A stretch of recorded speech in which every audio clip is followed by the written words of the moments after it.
this chat, I believe, were born between, yeah, like around the bottom of this cup, right? In this accumulation, silver's accumulation,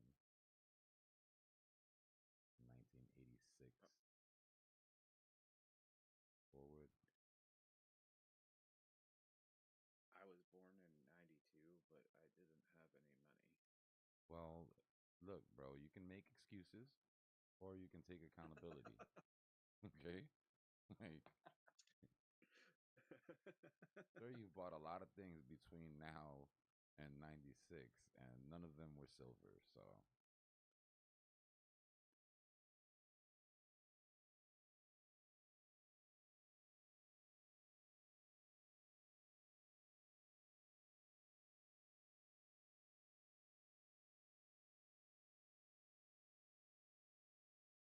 My dad gave me a few coins when I was young.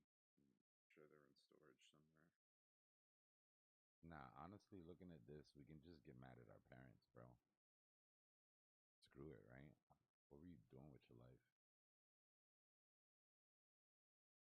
Just randomly call your dad and be like, so, between Why would you buy silver, 1986 Bob? and 1996, you were just eating shit pops? Like, I mean, Yeah.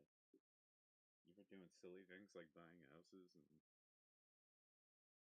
renovating. Dumbass. just be ready to You answer should have those bought silver. questions when your kids ask you what you were doing when Bitcoin was underneath 100K.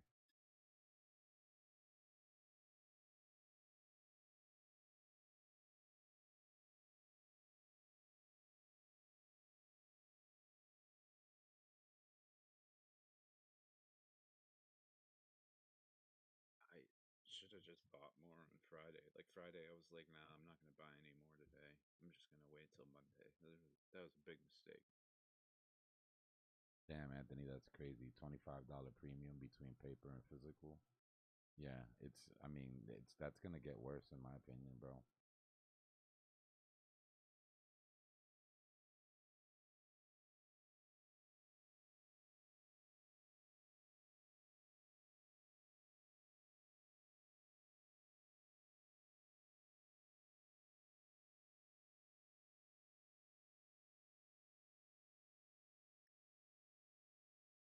Wait till the fear in paper really hits and everybody floods physical.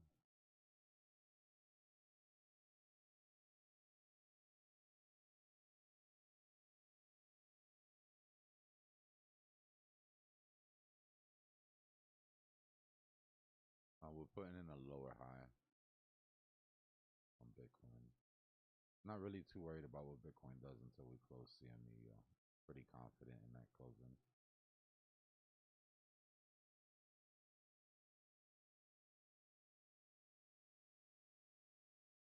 It's gonna go sweep licks and hit my target while I'm sleeping. Yeah, I'm honestly starting to lean more in the camp of a false move down because looking at it from market makers' perspective, for me, the only reason to expend those funds to get up and close CME futures before we close CME perps is if the intention is to sweep lower and they didn't want to leave it open.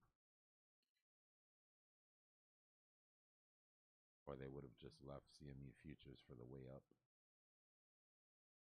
But I could be overthinking it.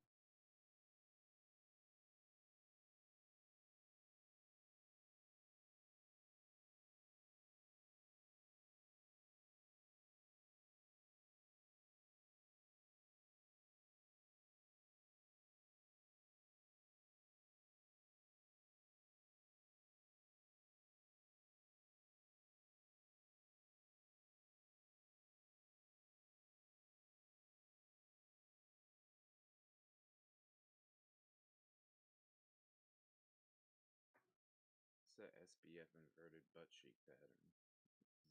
Is there a divergence in the market cipher?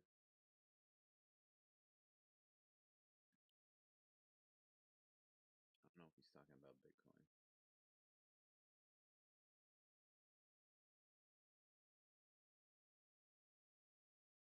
Or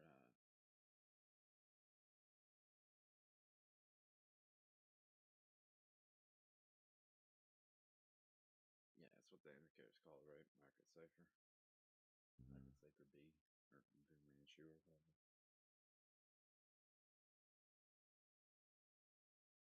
Yeah, Maddie, under $100 was hard to buy. Sure.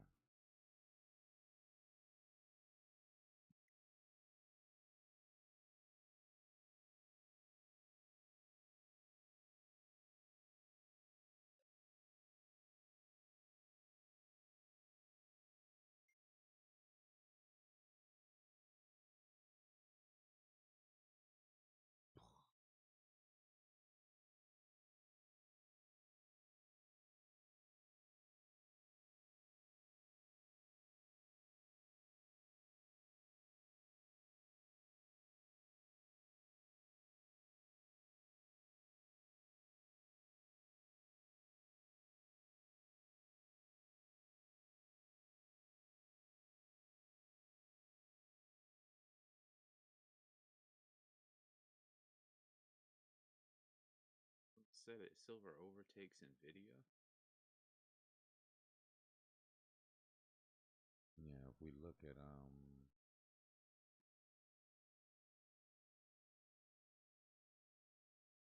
we look at assets ranked by market cap.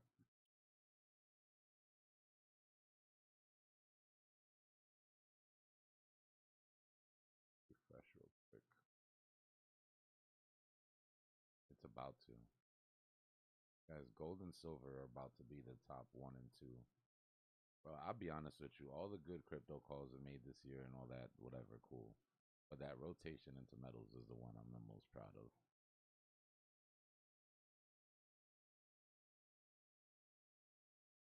You know how long it's been since gold and silver have been one and two?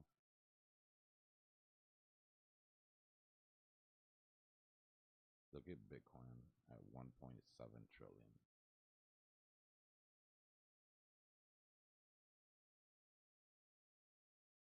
So whenever people try to sell you on that idea that there's not enough liquidity for Bitcoin to move,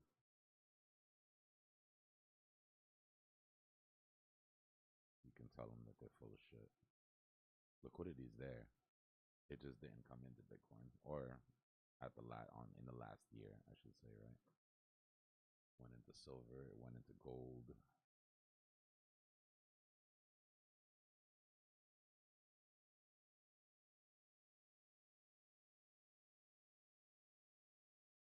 Yeah, Jermaine, I'll do some push-ups. I just need to get some coffee first.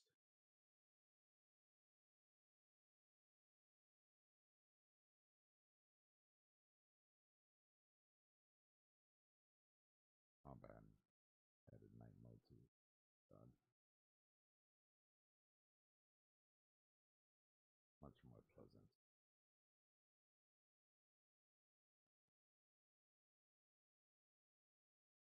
Sure, you can get that dark mode extension for your browser. Yeah, yeah, I know.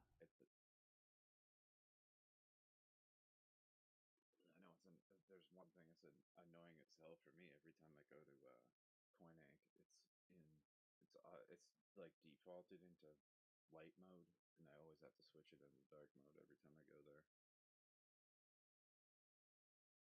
But I have the dark mode setting on my Google, so it's like my Google Chrome. So it's like every time I go to anything on that browser, it's automatically dark.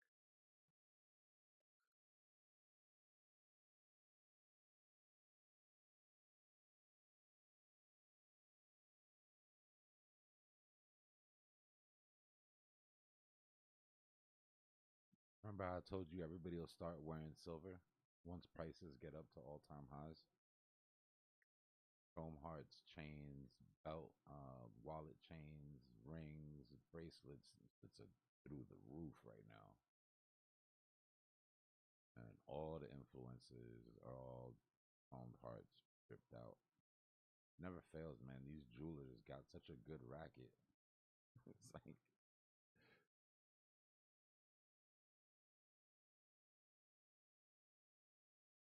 this reminds me of the whole platinum craze, early 2000s.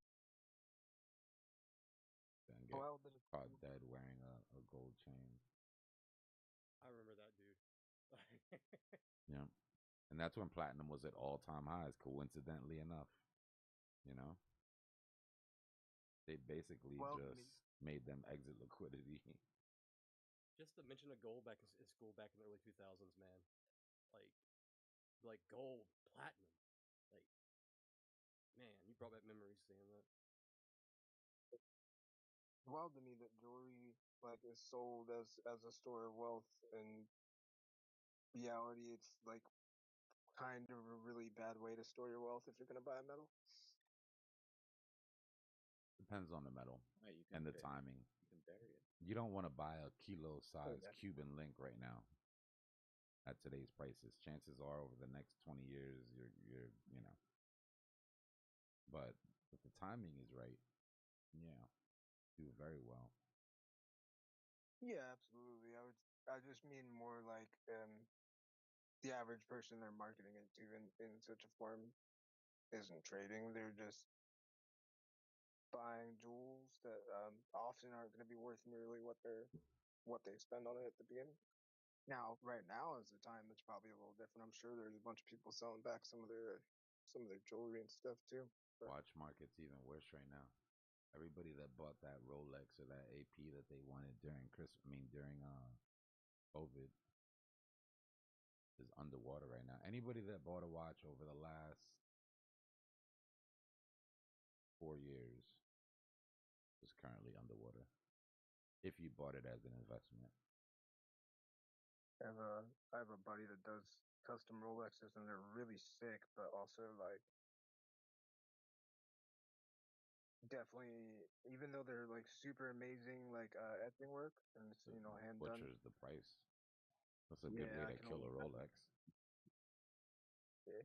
It's good for gifts though, Like if you want to get someone something unique to them, but it's that's a esoteric value, not monetary, right? Or sentimental.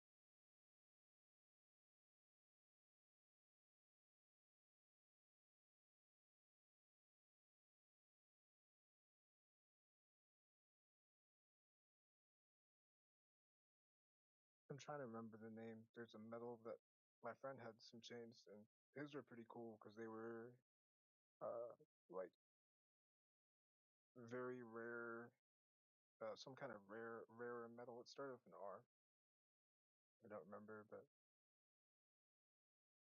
I know he made a good bit off of that when he sold it back. Yeah, one up. That's a good point. That's a good point. Rhodanium. Anything gold or platinum. Oh my god, the 40th anniversary platinum AP, the chronograph. Oof, I can't even imagine what that's going for right now. But the problem is that the vibe for a while, and I don't know how, bro. Let me tell you, these watch guys and these jewelers, they're freaking amazing hustlers, bro. The fact that they convince people to pay more for steel watches than precious metal watches over the last 4 years has been absolutely insane, bro.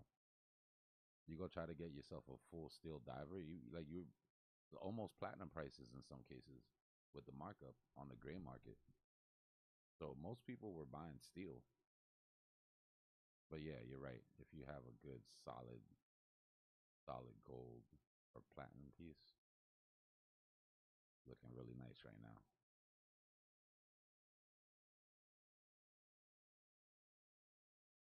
I mean, it still does have its certainly has its benefits when it comes to jewelry, but not for the prices they're selling it for. I gotta call my buddy because he has a really nice bracelet that his girlfriend gave him a few years ago, and I don't know if he knows how much it's worth now. I don't know, but it's a good time to start coming off of some of that shit, in my opinion, or getting ready to because it's just like crypto, right? Like the chains that I got rid of, um, I'll be able to buy three of them if once price drops. It's like you'll get it back. But just don't sell shit you love. If you're gonna buy something as an investment, then understand it's an investment. Enjoy it while you have it, but then don't hesitate to get rid of it because the reason that you got it was for an investment. Don't sell the watch your dad gave you before he passed, and you know what I mean. We're not talking about that type of shit. That some shit is priceless. But that third Rolex, you know, the fourth one or something, you probably come up off of that. Not a bad idea.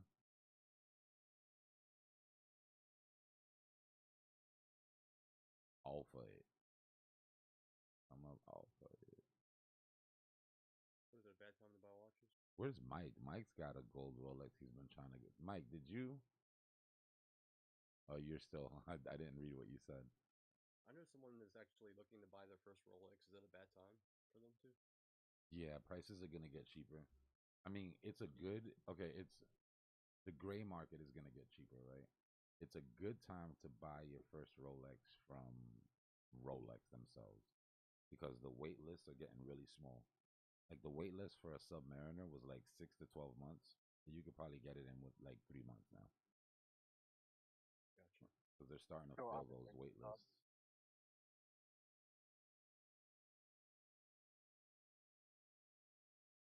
I mean, is it a good idea to buy a new Rolex?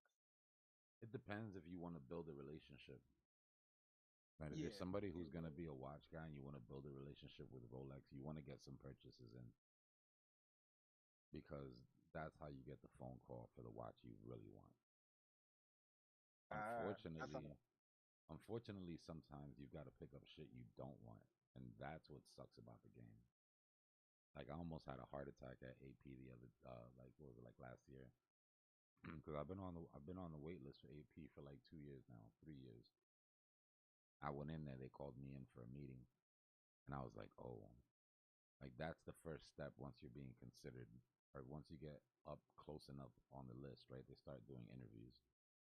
So I came in and I told everyone, I was like, hey, I gotta go to AP. I was a little type nervous, just stupid, bro. It's like it reminds me of gang shit. Like I gotta prove to you that I'm down for you to like, what is this bullshit? But I sat in there, kicked it with them for a little while, talked crypto, read everything was cool. Not a single watch in the boutique. Like not a single, not a except for what they were wearing. Not a single watch in the boutique. Completely empty.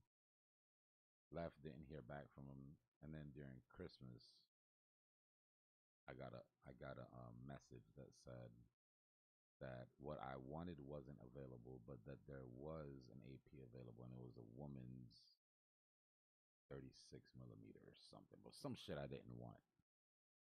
And I was like, oh, because if you're offered and you don't buy, guess who goes to the bottom of the list? Even if Are it's you gonna not, like? even if it's not the watch you wanted, right? But I got lucky because apparently they offered it to a bunch of people, and somebody picked it up for their wife. And I was like, okay, so I didn't have to get it, and I didn't have to look bad by not getting it. But it's bullshit, bro. Like, unless you really want to have a relationship with them going into the future, just you could buy it on the gray market. But the problem is, gray market has got a 50% markup in some cases. Bro, 2 years ago, 3 years ago, you could go into Rolex if you had a good relationship with them, get a Submariner for 8K, walk across the street to the gray market and get it off for 20, 15, 20 immediately. Flips. Yeah. No. Yeah, but that's like they wanted. They were like, okay, we found this one. We're trying to flip it. You want it? See if you can flip it. You know, and then we can do more business. So You know, people are like, well, how good are you at getting rid of it? people are like the gray market is well no, it's the opposite, right? Because you can't let Rolex find out that you're flipping their shit. You won't. You're off the list. Oh, it was from If Rolex? they catch that serial on like Chrono 24 or one of these, like yeah, you'll get blacklisted. You can't sell these things. I mean, you can. People did, You but can't publicly. you know, they don't like that. Right? They want it going to people who are gonna hold and never sell and gonna wear it for life. Yeah, I wouldn't. They do make it remember they make no money off gray market. So you selling that shit for 30 when they gave it to you for 15 does absolutely nothing for them. Not only that, but they don't get to control who ends up with the watch, which is what's important to them. Right? Through the interview process and through the wait list, they get to control what kind of people are wearing their Rolexes. You send that to the gray market, then anybody and their mother ends up. You know what I mean? It's like it's kind of dumb how they Yeah, do it. It's bougie. It's kind of like Ferrari, right? It reminds me of Ferrari a lot. It's the same thing. You got to buy a bunch of Ferraris you don't want before you can get the brand new one, and then you can't change the color. You can't dress a certain way in the Ferrari. You can't take certain pictures on the Ferrari. Remember, if you wanna laugh, go to Ferrari and look at their list of banned celebrities. There's a list of people that are banned from ever buying Ferrari from Ferrari themselves. Every single Kardashian is on the list. Justin Bieber, bunch of people, bro. Yeah. But they will not sell it to you. They will not service your Ferrari. You can't go in there and buy a hat. Justin Bieber got no, banned for wrapping his Ferrari in leopard print, I believe. And then some of the Kardashians, I think they did like pink. They don't like you messing with their shit too much. I never really thought about like because I was thinking when you were talking about like for a relationship, like like networking opportunity. I didn't think about the fact that like when you're buying a commodity of that value or valuation, that you are literally the whether you like it or not, kind of a brand ambassador, and Yeah, uh, you're their PR, if you will. yeah. Uh, Yeah, they don't want you changing their stuff at all. Like Ferrari, they're super strict about that. If you change anything, like you're never getting another car again. yeah, but like, why are you changing your Ferrari? Yeah. Like you can't even So you I can't even I do I your own get it from brakes. their perspective, but from my perspective, I just spent out on this thing. I'm gonna do what I want. Next time you see yeah, but somebody, and we've all seen this guy, right? Next time you see somebody in the Ferrari that's wearing the Ferrari jacket, and he's got the Ferrari hat, and he's got the Ferrari keychain and the Ferrari sneakers, he is basically on his knees just glazing Ferrari. He is working on his relationship with Ferrari. That's why those pictures get posted. mm, They're sucking up. he wants an Enzo or something. Hmm.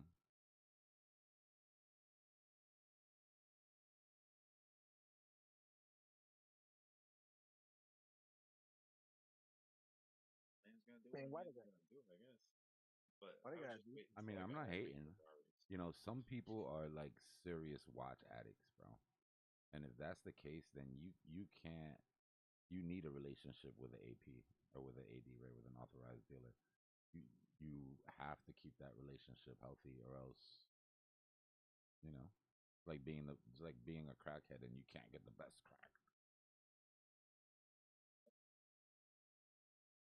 man, that is That's just bad for business. tough at the top, tough at the bottom, right? Most of this shit sounds crazy to normal people, and it should. Absolutely insane.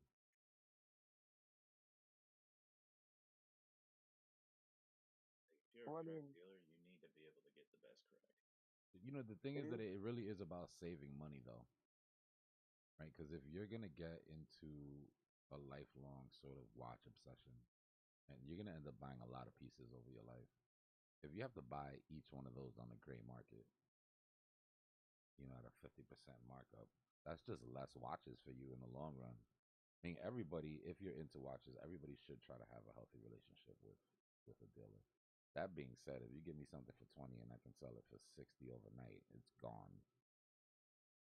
Sorry, you know. I mean, I will say, like, in some sense, whether or not it's a super expensive item, a lot of times you are commoditized as the consumer. Just not always so blatantly, you know?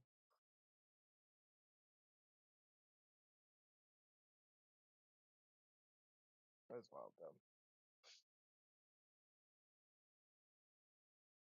It's always been like that, though. It's the same with high-end luxury brands. You walk into Louis or you walk into Gucci or Fendi, like if you don't have a relationship with them, you can only buy shit off the rack. You'll never see the shit in the back room. You'll never see the new shit.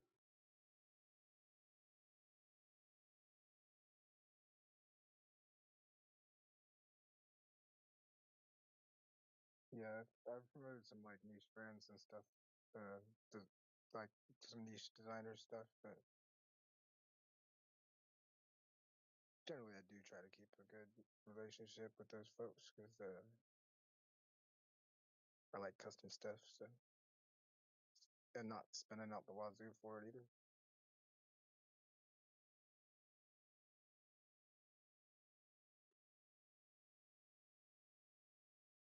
We got liquidity to both sides, man. We're set up for a sweep to both sides. 90 on one side and 86 on the other.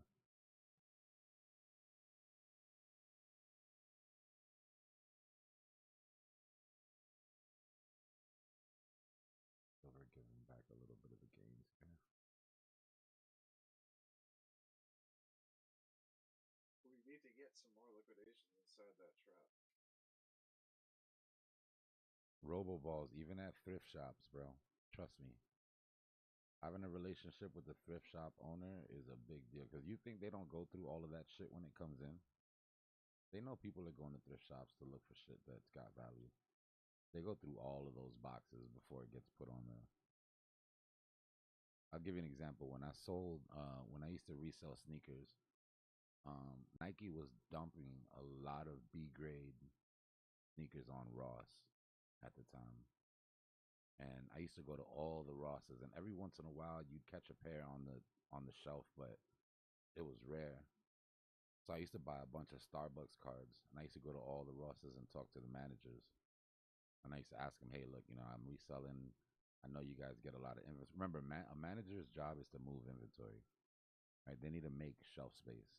So you have to sort of appeal to that, right? So I'm like, look, I can come in and take a gang of pairs off of you.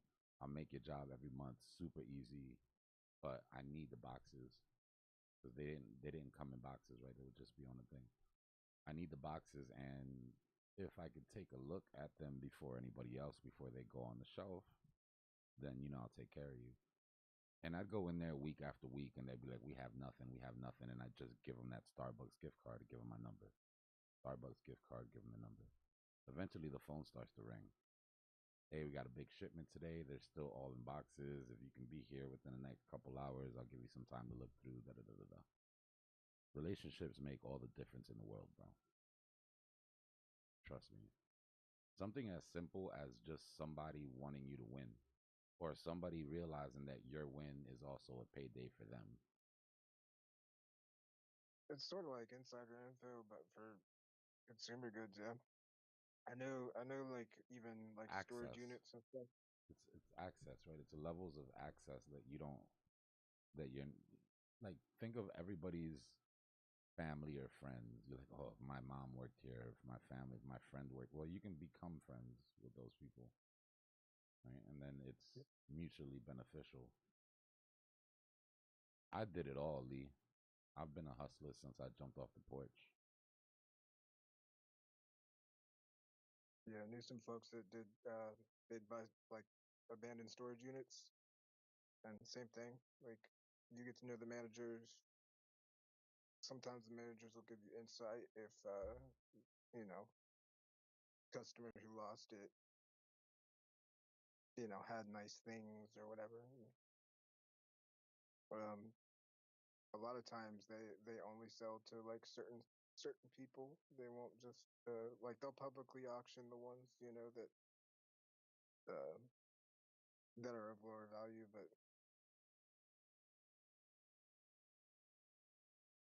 it's kind of wild.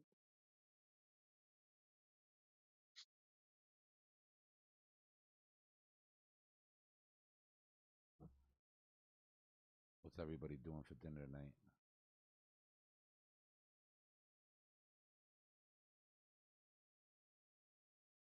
Gatorade. I gotta save up for that Rolex, right? Gatorade. H2O. Yeah, that's what I'm having. Pizza. Looking forward to that shit. About to get on my fat boy shit when it gets here. You guys are drinking the wrong water. All right, let's draw out this CME gap. know where it is. It's shrunk down basically to a couple $100 at this point, $200.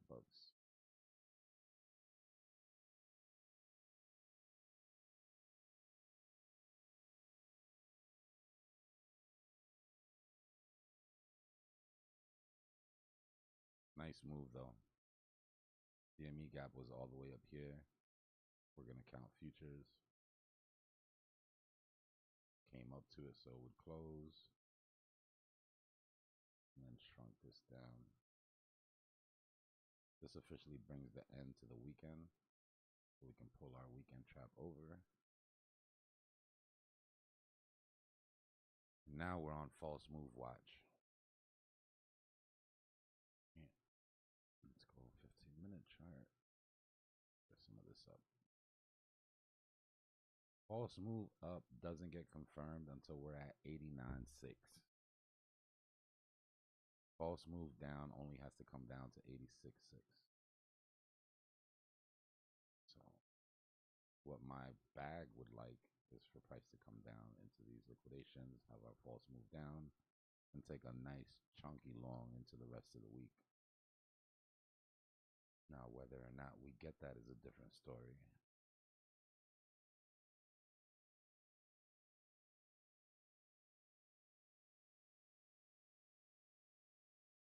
What's the plan if it ends up being a false move up? Then hopefully we get a nice ride into Monday. Remember, false moves up don't necessarily mean that it has to be a bad push. Right? It just means until Monday we have the opportunity to go up. False move up, I would love target 4. We've already hit target 3. We haven't invalidated target 4 yet.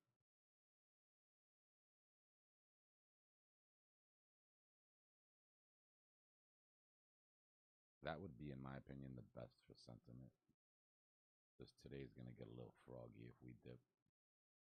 But in the long run, the best for sentiment would be actually a move. But short term, yeah, we'd love to see this rip through these vectors and head up to 90. If we dip, I'm just gonna close my short, I think. I don't even know if I'm gonna open a long. Might.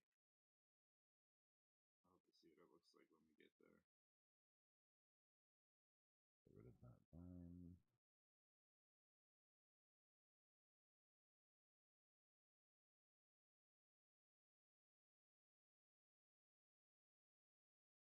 Brisket and ribs, that was a couple days ago.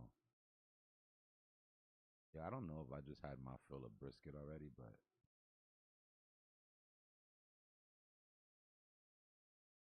I think I might just skip the brisket and go straight ribs next time.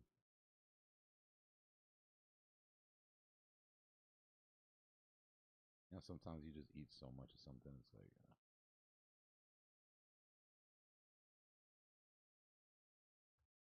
Brisket's also a lot more work. Sorry, go ahead. Go ahead. Oh no, you get. I was just to say, brisket's also a lot more work to get right, I think, than ribs are.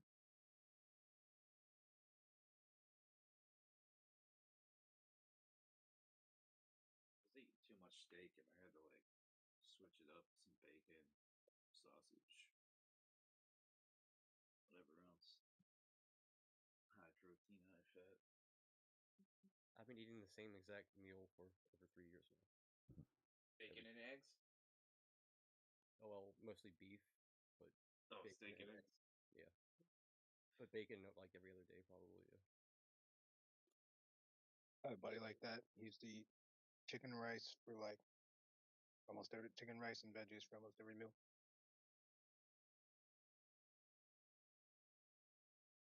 Yeah, my cousin went about a year eating like nothing but just chicken and broccoli. And he was like, it works. Like, trust me. And I'm like, yeah. I'm like, I bet, but like, have you ever tried just steak and eggs? They would be 1,000. They're 1,130 of carnivore for me. nice. Damn. It's 3 years. Best diets are the ones that you can sustain. You know, that's why people just gain weight, lose weight, because you can't, like, it's just so restrictive that you can't. you can't keep it up for that long. So that's good. You don't gotta sell me on the carnivore diet. If I had a choice all the time, I could just eat, literally just eat meat. No Diddy. If you Yeah, find that like was crazy. what if you find out what like foods like are like the best for your specific body, and it ends up being two foods that you just love that you think you could eat every day, like it's easy enough. But then like you kind of gotta change it on the weekends or something. Like at least on the weekend you're like, all right, I'll eat this on Saturday and eat this on Sunday, while So still there's adhering to. I okay. don't. I mean, I like meat. It's not that I like meat. It's just I know this is what makes a human the most healthy. I know that. I know it firsthand. I love steak, bro. There's nothing like a good, well cooked steak, fatty piece of I like. steak. Yum yum yum. Oh yeah, man. But I still love pizza. I miss pizza. I miss everything I used to eat. I still have fond memories of the foods that you guys eat still. I mean, But I after still. a year, you could have a little slice of pizza though. It's a mental You don't thing give for me, yourself you any know? cheat days. Okay, yeah, yeah, I get that. Yeah, I get that. yeah. Yeah, The the I know willpower discipline. people is like like the that too. They hardest don't part. do any cheat days because like they're like a cheat day turns into a cheat weekend, turns into a cheat week. Listen, like the discipline of carnivore made me a better trader. It made me better at everything I do. Damn right. It's not just carnivore. It's just it shaped my discipline. Yeah, it's a lifestyle. It's not just a diet; it's a lifestyle. Speaking of, let me go Mindset. get my delivery. Hold on, they're here. I'll be right back. Yeah. As Decola goes to pick up his pizza. No, but yeah, like the willpower is like the hardest thing to gain. Once you have a firm grasp on it, like after like 4 months, you're like, okay, I am never eating anything else. Like if I do, like it's a mortal sin. Like I cannot eat anything besides this diet. Like not even for one day. Because then that one day breaks your willpower, and you're like, ah, crap. I'm like Like I that with gotta go over cigarettes. against I'll never smoke another cigarette. Like I know that I'll never smoke another cigarette. Like I've gotten to that point where it's not even hard to not, you know. Yeah. I'm Good. mostly vaping now, so I'm probably where you were like a year ago. But I mean, I still smoke Try both. those But Zin like, I'm pouches, trying. bro. Those Zin pouches will get you off a vape, and then you just got to figure out how to get off the Zin pouches. But at least you're not filling Yeah. your lungs full of gunk. You know what's funny is I got like 10 packs of Zin pouches for free, and I was like, oh, I'm not gonna use these, but like I was gonna just give them to my cousin. But like he was only in town for his wedding, and then he went away again. So I was like, Nah, screw use it, them, I'll bro. just keep hang on to these. Yeah, use them. Yeah, maybe I will. You gotta spit every once in a while when you're brand new because you'll get like super lightheaded from it, but it will keep you from hitting your, will keep you from hitting your stage. For sure. That's what I didn't like about it. That's what I hated.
Hello?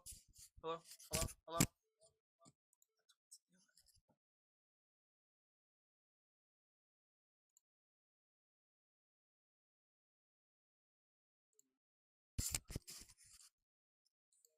Hello?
All right, am I getting an echo now or no?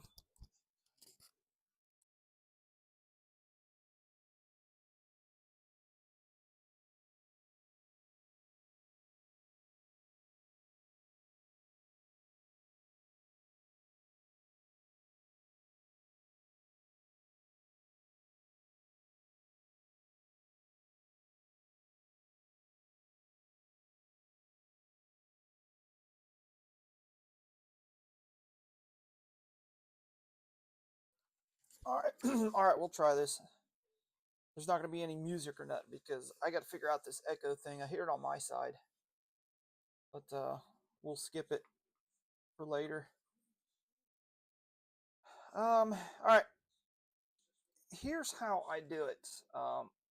We'll pick this one for now because I'm on it. Let's say you don't see this side at all. This is all blank, and you're going off of this dip right here. So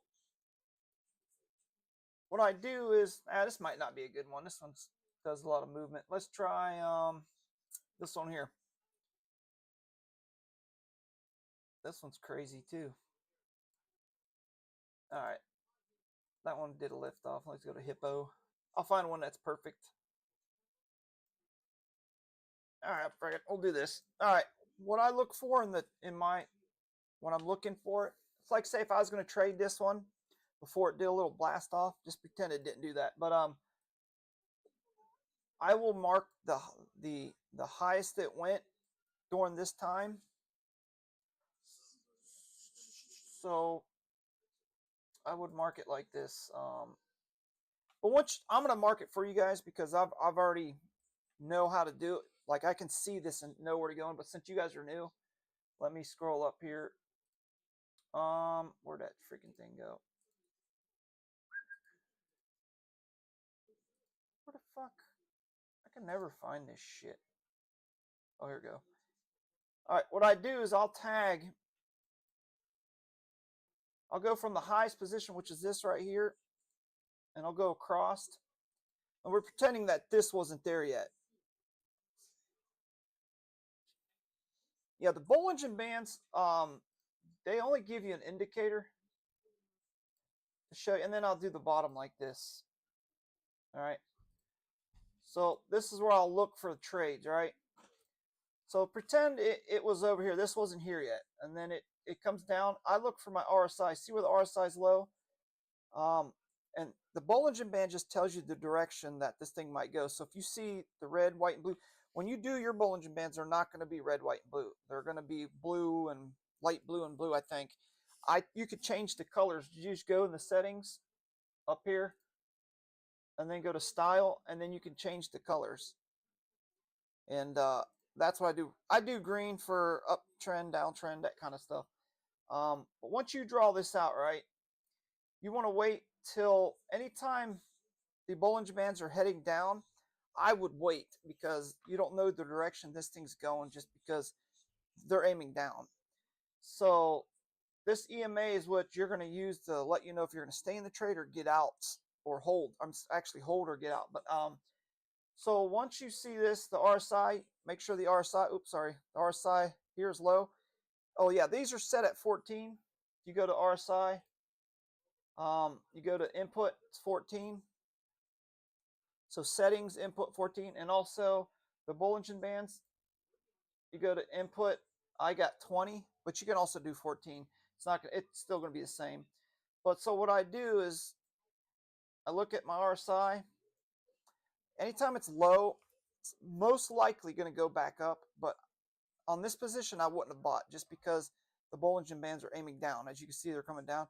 Once you see it's still coming down, I still wouldn't have taken a position. Once I got to this level and I saw the Bollinger Band start to level out like this, and I'll give you the secret indicator. And then once you get, so anytime you're near this bottom dotted line and up around this level, this is a good buy. They'll let you know it's a good buy. As long as these Bollinger Bands are starting to aim up like this, as you can see, they're starting to aim up. So you see this little red one here, and let me zoom in a lot closer. Right here. Anytime you see two wicks break this bottom Bollinger Band when the RSI is low, and it has to be reds. And if you see a red doji, see this little red doji? That is a buy signal to me. So as soon as I see this, I put a buy in immediately. I'll take a small trade, maybe like, you know, if you have $100, I put 50 in or whatever you can play with. I'll put a small buy in, and then you'll get your position about right when this green hits. And then more like every time you see a green doji, and if you don't see this doji and it's another red, you'll see one of these, stay out of it.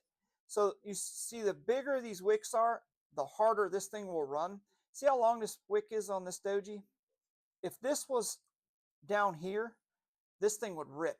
But since these are called high volume dojis. Now, if it's in the middle, it's false. So you don't want to mess with it. So look at here. If you'd have taken this trade right here at this section, at the RSI low, you would hold, and then boom, boom, boom. Now, I usually will sell when it breaks more than 3 candle wicks out of it like this. But since that'd be a quick scalp. But what I do is I hold as long as it's above this white moving average. You do not sell. You hold. No matter if it breaks the green Bollinger Band, you keep holding. And as soon as it breaks this right here, I would still hold as long as the RSI is high. But usually when it breaks the red is when you want to sell. So now if you would have taken that trade, you would have gotten here and sold here. But yeah, you could have sold up here, but it stayed above this because you're risking this thing to keep going, going, going. But if you're just looking for a scalp just to get in and out, that is the best way. As soon as it breaks, when a green candle breaks these, you get a nice solid green candle breaks, at least 1 or 2 for confirmation. You want to see this right here. You want to see 2 big candles break. Then you could take a sell. So you put $50 right here, 10x. You could have probably made $20, $25 right there. So that was a good run. And that's how I do it. And I picked this bottom. I use these little indicators here. I draw the bottom resistance. So if it breaks this bottom resistance and the Bollinger Bands are aiming low, that's where you can take a short. And it'll go down, down, down. As you can see here, I'll go to the next section where here, let's go to this one here, and you'll see what I'm talking about. And then I'll try to do one live for you. It's a lot easier that way. So this is where I'm talking about where you could have missed it. So if we would have drew, let's say we draw the bottom one here. Let's move back a little bit. And then you take for the very top here across. Typically when I trade this stuff, I stay in between here. I'll buy here, sell here, buy here, sell here. But it all depends on the RSI. So, for example, the RSI is low. Look, what do you see? Remember what I was telling you? You got 3 red candles, right? What do you see of the next one? You see a doji, and then you got 2 dojis. Two dojis are really good. So you got 2 back to back. That's a buy right here. Look, the RSI is low. Look, and you would hold this, and you would have taken. Now you would have taken a profit here. So you would have made profit from here. So that's a decent trade. Now let's say, since the RSI was, this is why the RSI is so awesome. Now if this was up here and the RSI was high, then you would have taken this trade, because then it would, you would have a nice little scalp down. But since it did not break, didn't touch this bottom, you would stay in also. This is and it, even though it did, I would have held, just because it didn't go. If it would have touched this bottom, then I would have gotten out or past this top. But since it's held the center, and usually when it holds the center like this, I will hold, because look, it never went below the center. It went below right here, but look, it stayed above. So if you would have held this, said, all right, I'm going to hold, even though you're going to be up some profit here, I'll hold, even though it broke. Look at this. And now what I tell you, hold above the white line, never sell. And look at this. You would still hold. Look, RSI still above the dotted line. Keep holding. Just keep holding. Keep holding. Now look, it's still there. You could have still kept holding, but now look, it didn't break this white line. So you would have sold right about here. But I would have sold typically, honestly, once it broke right here, or as it hit the top. It's up to you guys. How much profit you're up. Right there would have been a hell of a chunk of money right there. So let's go to a simpler one. Let me see if I can do a trade for you and go from there.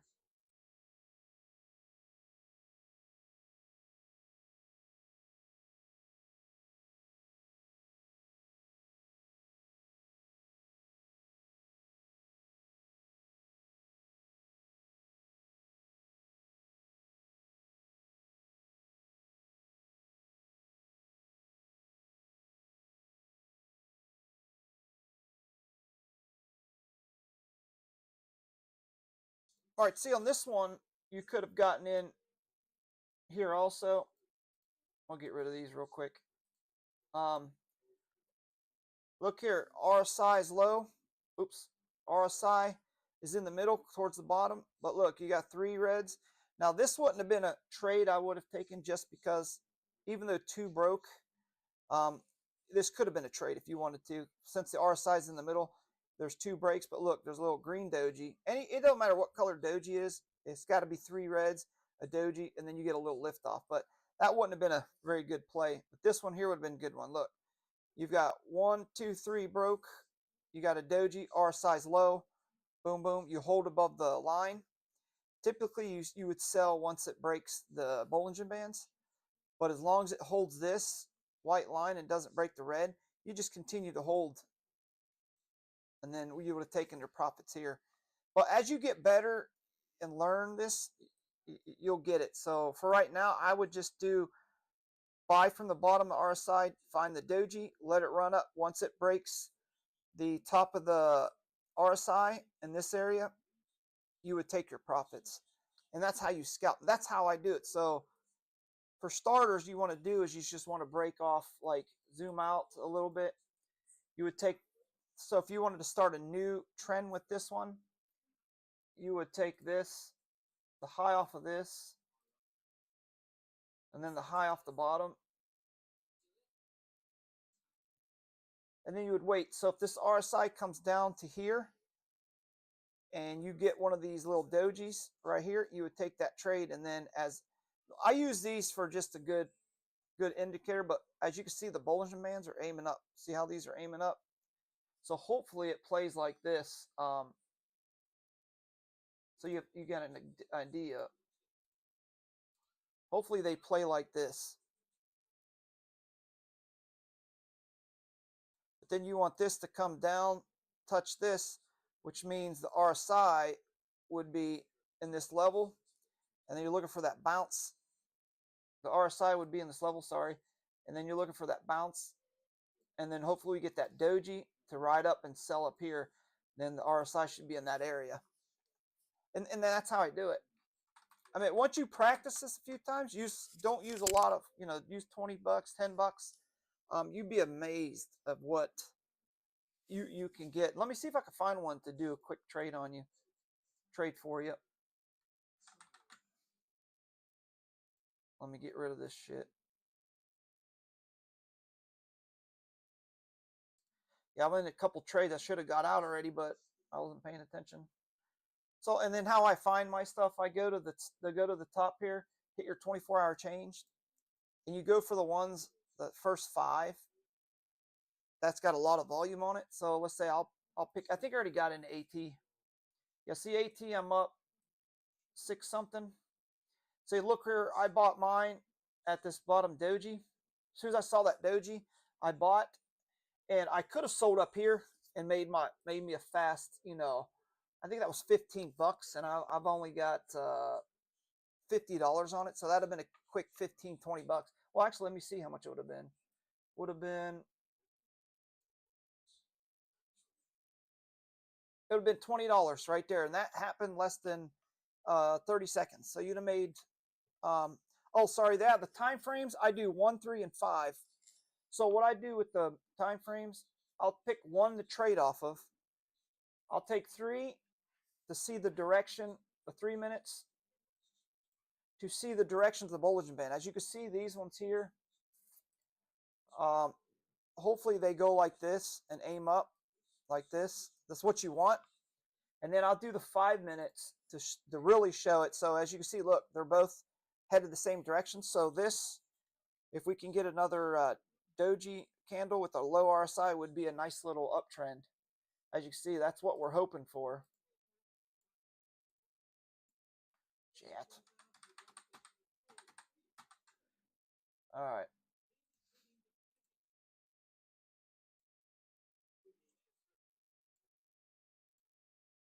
So yeah, 1, 3, and 5, 15 minutes. I'll do every now and then to see like the far future thing of it.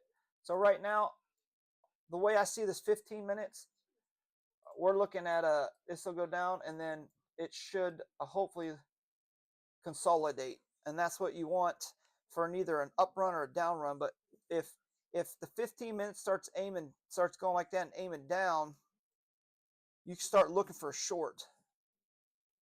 But it all depends on what Bitcoin's doing too. So if Bitcoin's just trading sideways, then yeah, you can go with it. But if Bitcoin's starting to run or start to go up, then more than likely it will too eventually, and you don't want to get caught in that crap. So let me see if I can find one for you here. I made good money with this yesterday. So right here, Overtaker, this would have been a good one if we were talking. Look, RSI is low. See it? And then if you look above, it broke 3 wicks. All you need is 2. It broke 3, and you see this is considered a doji. You see this little red one. It's a little fatter, but that's still a doji. And then you got another green doji. 2 dojis is pretty good. You're gonna have a little lift off. So, and if you look, I'll go back to every lift off. You're gonna see, what do you see? A doji, RSI is in the middle. Anything below the dotted line is good. Yeah, you see a doji lift off. So the bigger the wicks, the better.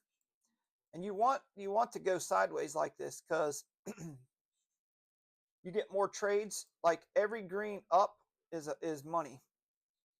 Not much here, but this one, 50 bucks, 10x. That, that's 14, 15, or 12, 8 to 12 bucks right here. This is probably a $15, $20 play. So yeah. So GMT like this one, right? I'm getting hammered on. I should have sold, but it'll come back. That one was like $30 the other day, up $30, but See what Bitcoin's doing. Yeah, see Bitcoin's doing good. See what this other one is. Yep. So gold's coming down. Anytime you see silver and gold come down, a lot of times Bitcoin's going to go. All right, let's see if we can find another one. Yeah, SQD. This one was a good one I traded the other day. So yeah, see, all these are good run-ups. Yeah, so that's all I do, man. Yeah, 20. Yeah, if you do $20 profits is usually what I shoot for. So I'll take 100 and I'll trade half at 50 and try to make 20.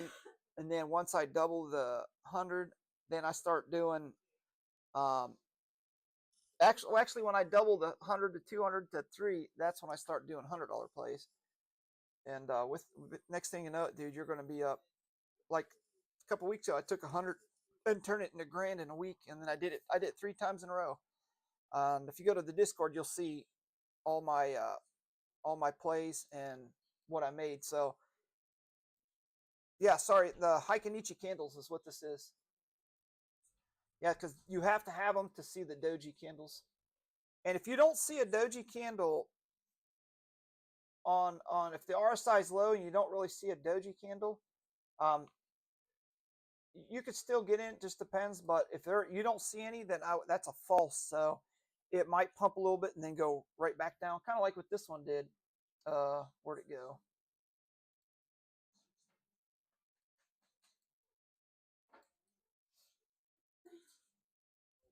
This one, that one didn't quite do it, but yeah.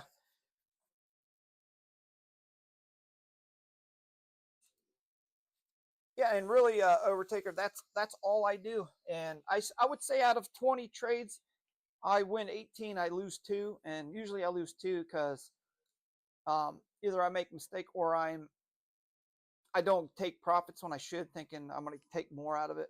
So then I end up screwing myself. So make sure you take profits. Like, for example, this one here, this would have been a good one to get in, take profits here. Right there, this little level is probably, if you put, say you do 20 bucks, 10x, that could have been a, $8 trade for you. This one here, 50 bucks with 10x, I think I used 10x error. That right there was 27 bucks for me. So I did that a few times today. That's it. But you want this RSI as low as you can get it. The closer to this dotted line, the better. And if it comes halfway, but the Bollinger Bands are looking like they're going up, then you could probably take that quick play. But right now, this green is not, it's angled in. So this would not be a wise play. Because you could take the fact that this thing might curve down and we'll be head down. But if Bitcoin's doing good, it'll push all these little guys up. So let's see Bitcoin. Yeah. See, Bitcoin's doing good. So I stayed out of Bitcoin for scalping. Yeah, man, that's pretty much it. It's pretty freaking simple. You don't need all those crazy lines that everybody's been doing, like this guy up here does. All these, it's just too confusing. So I just make it short and simple. And our job is to get in and get out, like,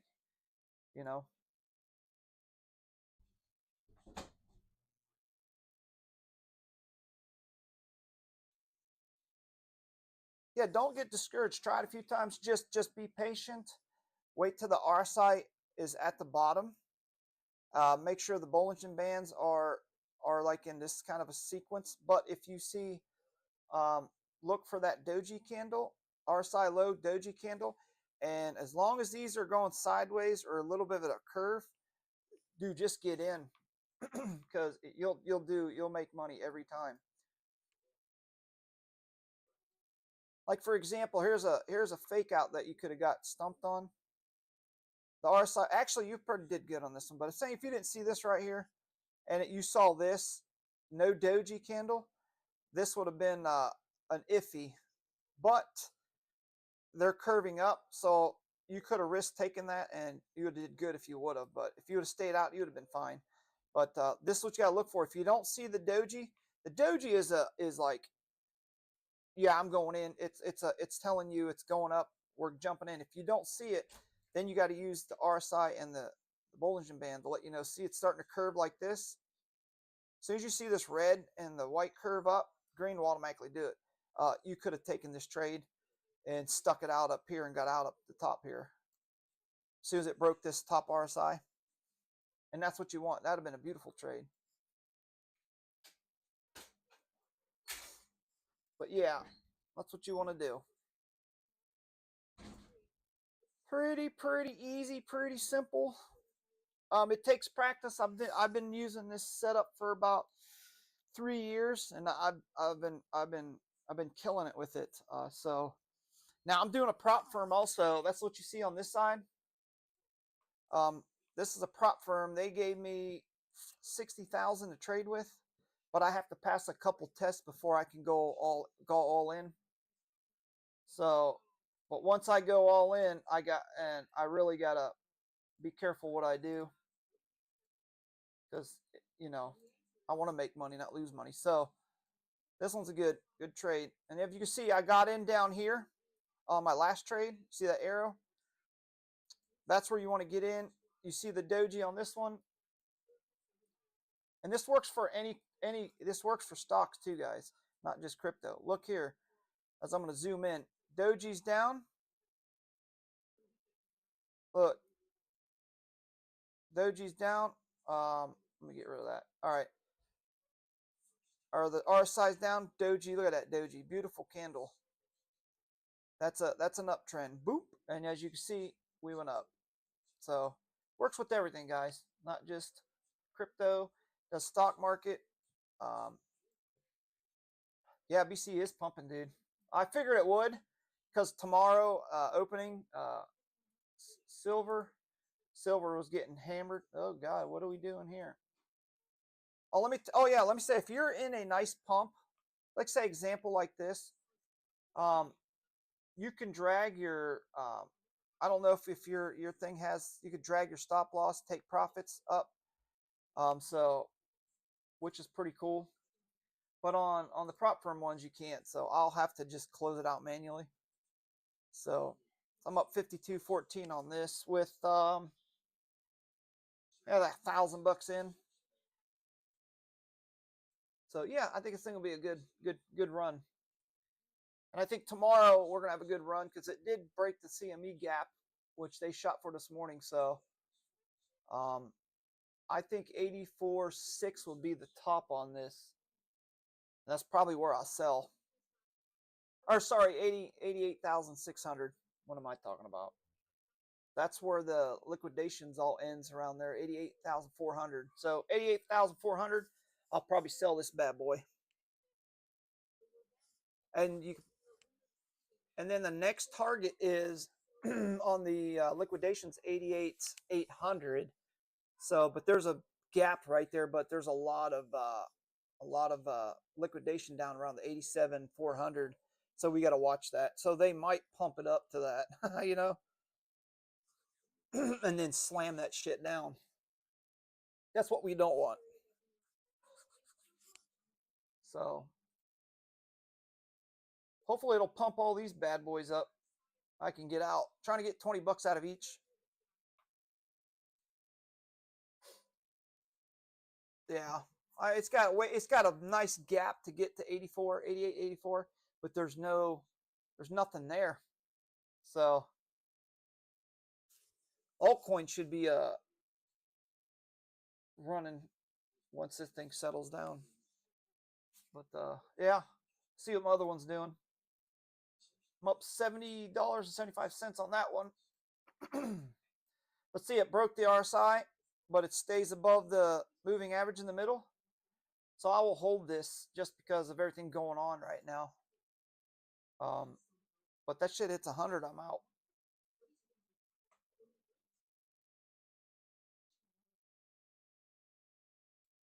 Yeah, Overtaker, if you ever need help, we'll go in the Discord and do a live, and we could do one together. Well, like I'm live Monday through Friday, so I'll be doing scalping. I'm trying to do this prop firm. I got 2 stages, and then I can actually trade with that money, and then I can really make some crazy trades. But I'm using my own money on this side here. So I started with $20, and I'm up $250 already just for today. So I try to do $100 a day, which I'm actually over it because I did 2 $80 trades today.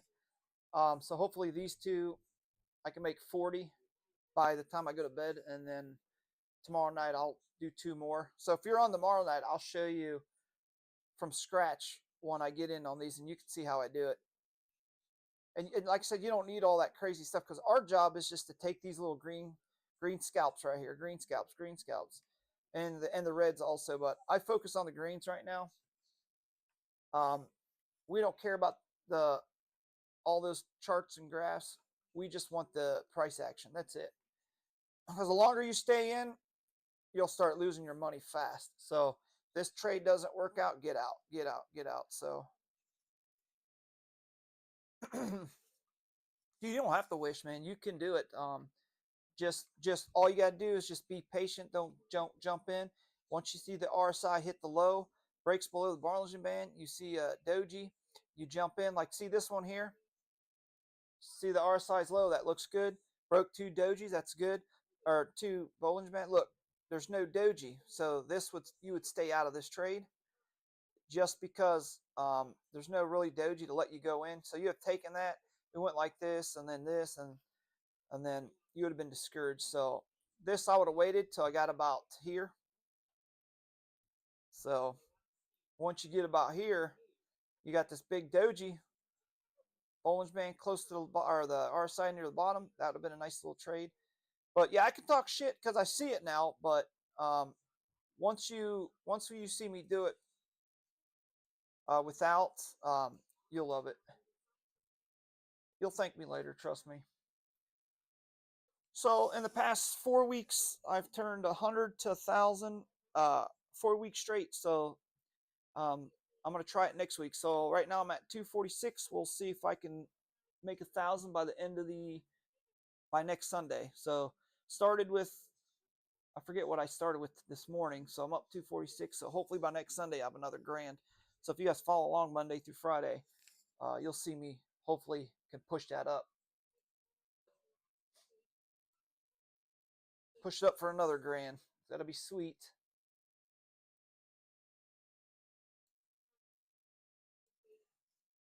Yeah, hopefully this continues to 88.6.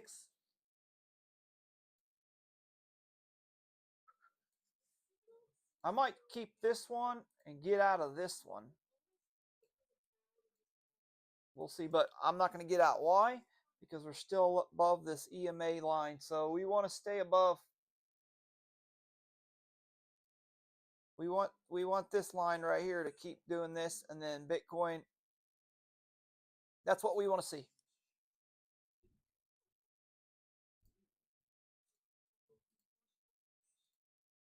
Hopefully we see that tonight.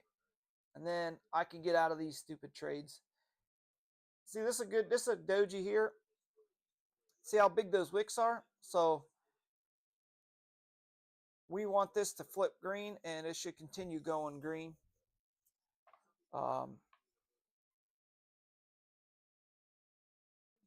Yeah, I try to keep it short and simple, guys. I don't like all that crap on the charts, man.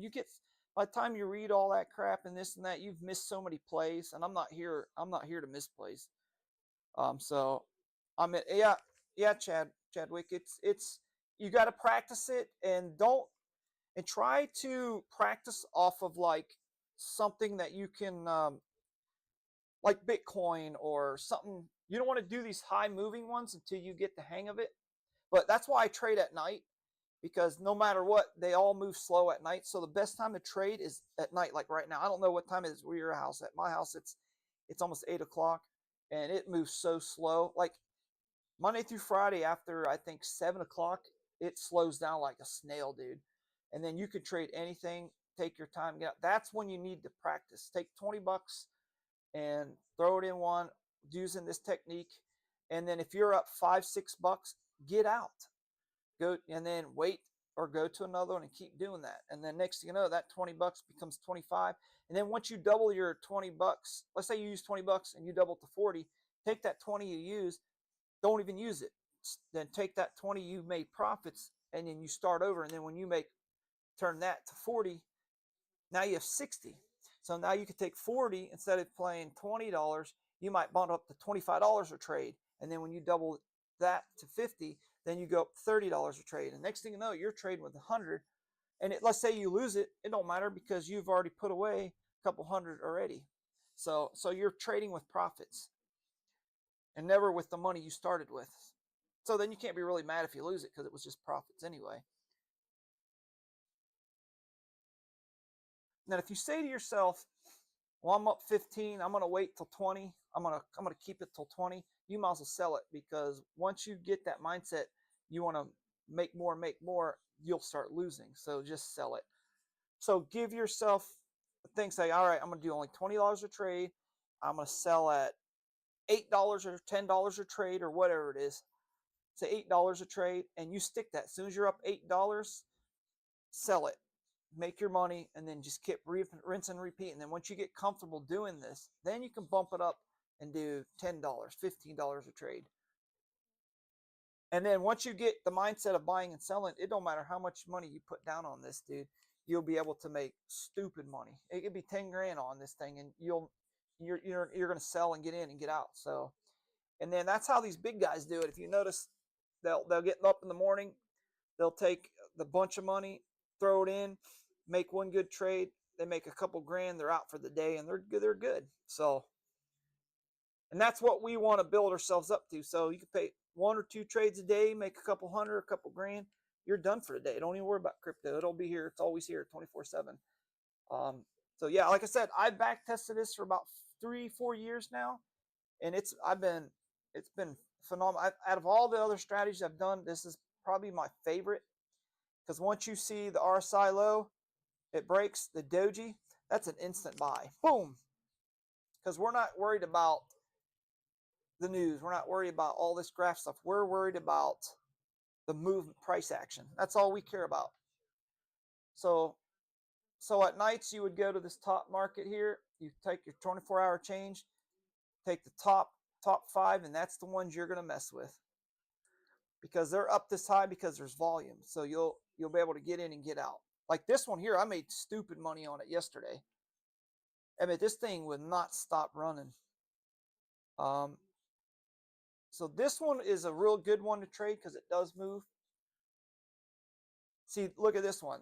All these bands are going up. So if we go to the 3-minute, see what the 3 minutes doing. See the 3 minutes. So when you see the red coming down with the green and the white are going up, it usually does this.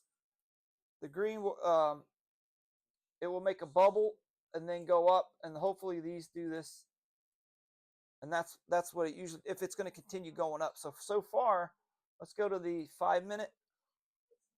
5 minutes looking the same, and the 15 will tell you really what the market's going to do with it. So it looks like it's going to squeeze, which is, so you have time to make a couple scalps before it squeezes on the 15, because if it squeezes, it punches together, it'll do one of these, and we need to see if it's going to go up or down. So once these three squeeze together, look for the red. If the red starts angling down, that means this thing's going to squeeze down. If it starts the level, it's either going to go up or down. So if it curves up, it's going to go up. So, but I have a feeling this one's going to do good. So this one would be a good one to trade off of. So if I was to trade this, I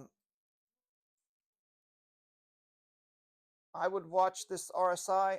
If it can get close, you can get a nice little retrace back down to this level, to these levels. Then that's when you're going to look for the doji, then get in and hold as long as you're above this white EMA. And make sure you guys change these to white. These top and bottom don't matter what color you want to do. I just did it because I think green is an uptrend, red's a downtrend, and then white's my hold indicator. So as long as it stays above the white, I hold and doesn't break the red. So so you can maximize your profits. But since you guys are new at it, I would buy here and then sell at the top of the RSI. As soon as you see it hit the top like this, I would get out. Don't try to hold it until you get comfortable doing this, and then you'll start seeing plays before you'll be like, oh shit, I got to get in there, and you'll hurry up and get in it. So yeah, so I think you practice. If you guys come tomorrow, I'm going to try to close these out tonight, and then I'll be able to show you all the how I do it, and then you'll see exactly how it's done. But you also could paper trade on this too. I think you can get on this platform and they have a paper trade, so don't use your money just to practice. Dude, this one's kicking ass.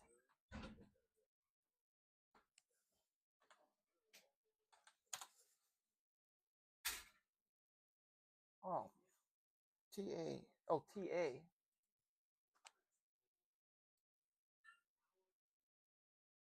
But that's not it.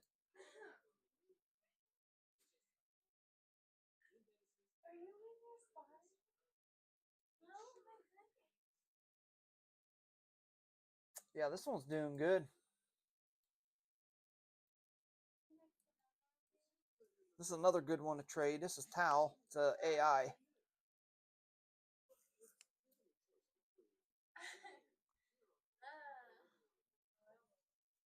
Yeah, Jared. Once you get the hang of it, dude, it's crazy how many trades you can do.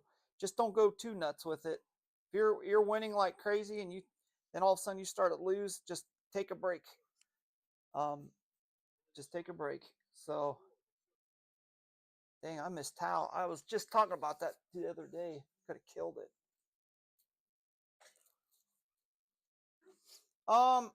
Depends on how Bitcoin's doing. So right now Bitcoin's in between. I will long for a while, but once I see Bitcoin goes below 87 and then it can't break it again, then I'll start shorting. But see, on this strategy, it doesn't matter what you want to do. You can short and long anytime you want. But it seems like right now, all the long positions, as you can see, all the green, there's more greens than red. And that's what I look for. If I jump in one and I see a lot of greens and not a lot of reds, I'll do this long. But if I see a lot more reds and greens, then I'll short. But on this type of market, I would long a lot of stuff. Because I do better longing than shorting. I usually get wrecked on shorting because it doesn't short very long. I wish it would just do some long drops, but it's rare that you see drops like this. Unless, now if you would have timed this right up here, you would have done phenomenal. So yeah, so like here example for this one, right? Tau, if it doesn't break this level right here,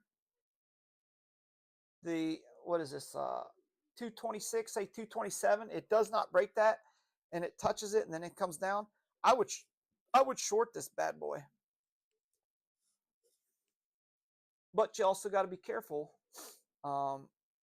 Depends on what Bitcoin's doing. If Bitcoin can't holds these levels, then it should be all right. But I think if Tau doesn't break this level or go past and it just farts around in this area, it's going to head back down. But I'm not saying it's going to head down like this. It might retrace a nice little whop. You might be able to squeeze out 20, 30 bucks or more. It depends on what you put down. But yeah, that's why I draw those. Where's those at? I can never find these. Oh, here it is. That's why I draw these.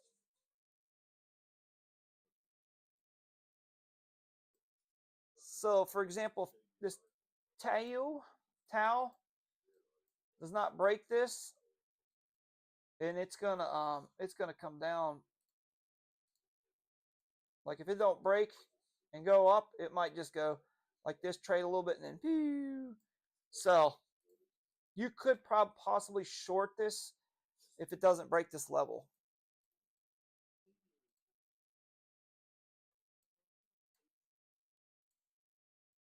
But like I said, about 9 o'clock. Yeah, I don't do very good shorting. I suck at it. Well, thanks, Chadwick.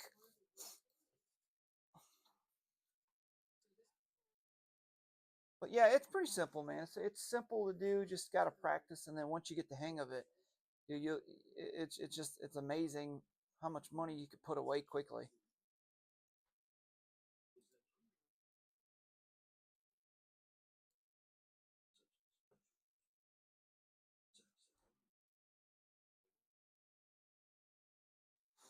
Well, people, I'll try to get on tomorrow. I got stuff to do. I just jumping on here to see what gold was going to do when it opened up, silver. And now Bitcoin's running, which is good. I'll keep my eye on that tonight. Thanks for coming, guys. Make sure you like, subscribe. I'll be here. See if I can get on tomorrow. Check you guys out. And let me know if you guys use this technique tomorrow. See what you guys done. It'd be cool to see you guys using it, man. I try to keep it short and simple. And I think once you see those 3 indicators hit, the RSI, the 2 breaks, and the doji, you're golden. Kind of like this one. RSI is low, 2 breaks, a doji, bam. Get out once it breaks the top RSI. Yeah, Overtaker, if you're on tomorrow, I'll show you. I'll show you live, dude. Because I'll probably be out of all these trades tonight. Hopefully, look at this one. This is the one we got on right before we talked. I'm up 26, so I should sell this. So I'll get out of this one.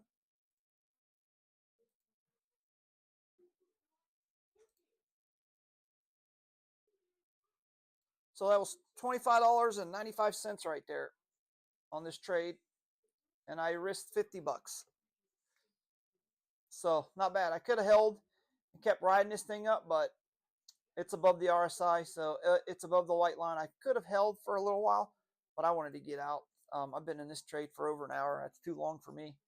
So that was a quick, or not quick 25, something an hour. So I got one left. I'm down 21, as you can see here. But I think as long as Bitcoin's running, I'll eventually get this. So yeah. So that was a good little scalp. So now, since I did that $25, I'm up $294. So not bad. So hopefully by the end of Sunday, I'll be $1,000. So, okay, make sure you guys be on tomorrow. Hopefully I can get on and I'll do these live so you can see it live in action. Unless you go to my other videos, you'll see the other ones live. So appreciate you guys coming along. Thank you. Let everybody know. All right, guys. See you.